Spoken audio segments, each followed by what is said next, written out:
HOA Karen called cops on my niece at our lake cabin, then froze when she showed the deed ***.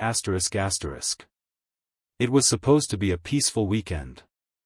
My niece, Emily, 23, smart, respectful, and quiet, had just wrapped up a grueling semester in law school. As a treat, I offered her a weekend getaway at our family's lake cabin. It's a beautiful place, surrounded by trees, private dock, cozy interior. A hidden gem we've had in the family for over 30 years. She drove up Friday morning with her golden retriever, Milo, and sent me a picture of the sun hitting the lake just right. She was thrilled. Alone, relaxed, unwinding, just her, nature, and some good books. But you know what they say, peace never lasts long when there's an HOA Karen nearby. Let me explain the layout first. Our cabin is just outside the jurisdiction of the local homeowners association. We're not part of their little regime, never have been. Our land is older than their entire development. It's on a separate deed, no shared services, nothing connecting us. But that hasn't stopped the self-declared queen of the HOA, a woman we'll call Karen, from acting like she owns the entire lake. She's been an issue before. Every summer she finds something to whine about: kids playing too loud, boats going too fast, someone grilling after 6 p.m. She once tried to fine a guy for floating too far from his dock. She hands out fake violation notices like she's handing out Halloween candy. But what happened to Emily? That was a new level of audacity. Friday evening, Emily took Milo down to the dock for a swim. He's a friendly, well-trained dog, never barks, never runs off. Just a water-loving golden retriever enjoying his little doggy vacation. Cue Karen. She stormed down her dock across the lake, waving her arms like she was directing traffic. "Hey! You can't let your dog swim there." Emily, confused but polite, called back, "I'm sorry, he's not bothering anyone. This is private property." Karen marched over, crossed into our property line, without permission, and started berating her. "Young lady, this is an HOA-controlled lake. Pets must be on leashes at all times. No swimming without prior approval. And I don't recognize you. Where are your guest papers?" Emily tried to stay calm. She explained, "I'm staying here for the weekend. This is my family's cabin. We're not part of the HOA." Karen laughed. "Everyone around this lake is under HOA. And if you're not on the guest list, I have every right to call security, or the cops." And she did. She actually called the police on my niece. For letting a dog swim. On property we own. Not rented. Not borrowed. Owned. Emily called me right after Karen left in a huff.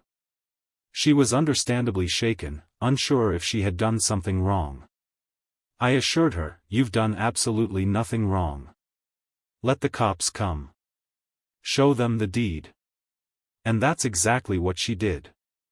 20 minutes later, a deputy sheriff arrived. Emily greeted him calmly on the porch, holding a folder. "Hi, officer. I think there's been some confusion." Karen, of course, was standing nearby like a vulture ready to pounce. "There she is!" Karen shrieked. "This girl is trespassing. She has no right to be here. Her dog was swimming in our community lake. Arrest her." The officer raised an eyebrow. "Ma'am, calm down. I'm just here to assess the situation." Emily handed him the deed. A clean, legally filed, 30-year-old document that clearly showed our property line, with GPS coordinates, county records, everything. It also included a letter from the county zoning office confirming that our property was outside HOA jurisdiction. Karen tried to interject. "That's fake. This whole section is covered under HOA Article 9b. The officer cut her off. "Ma'am, unless you're a lawyer or a zoning official, I suggest you stop talking for now." Emily calmly said, I'm actually in law school. And I'd be happy to explain the deed and zoning rights if you'd like. That shut Karen up real quick. The deputy nodded. Everything checks out. She's within her rights.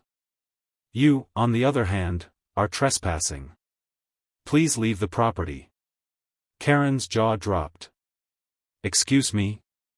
Ma'am, he continued, you entered private property uninvited, made false accusations, and called 911 without cause. That's abuse of emergency services. Karen turned redder than a tomato at a salsa festival. She sputtered something about maintaining order and lake rules before finally storming off.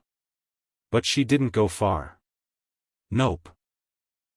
She went straight back to her porch and spent the rest of the weekend glaring across the lake through binoculars like some kind of cartoon villain.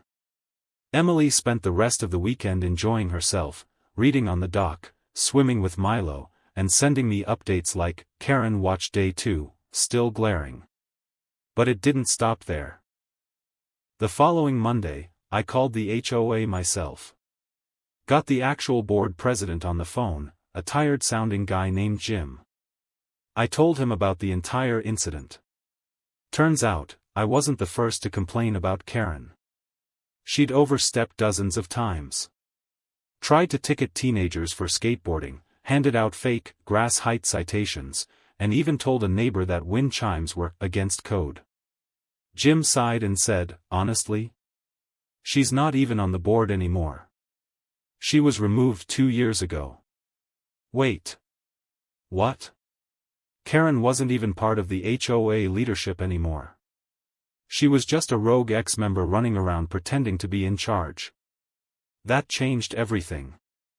I asked Jim to send me an official letter stating she had no authority whatsoever, which he did, gladly. Then I printed copies, laminated them, and drove them up to the lake. Emily and I stapled one to the dock, one to the fence, and one on a little post by the water that read, Notice, this property is not under HOA control. Any attempts at harassment, trespass, or false reporting will be legally pursued, ***. We also installed a motion-activated camera facing the shoreline. Just in case. The aftermath? Karen didn't show her face again all summer. Word must have gotten around. Especially after the deputy gave her a formal warning. One more misuse of emergency services and she'd face real charges. Other neighbors actually stopped by and thanked us. Apparently, Karen had made everyone's lives miserable for years, but no one had stood up to her. Emily's calm, legal smackdown gave people courage. One family even brought her a pie.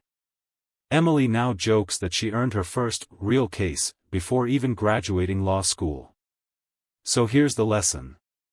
Sometimes the loudest people have the least authority. And sometimes, all it takes is one smart, calm person with a folder full of facts to shut down a tyrant. Karen thought she could bully my niece off our own land. Instead, she got exposed. And that lake? Still peaceful. Still beautiful.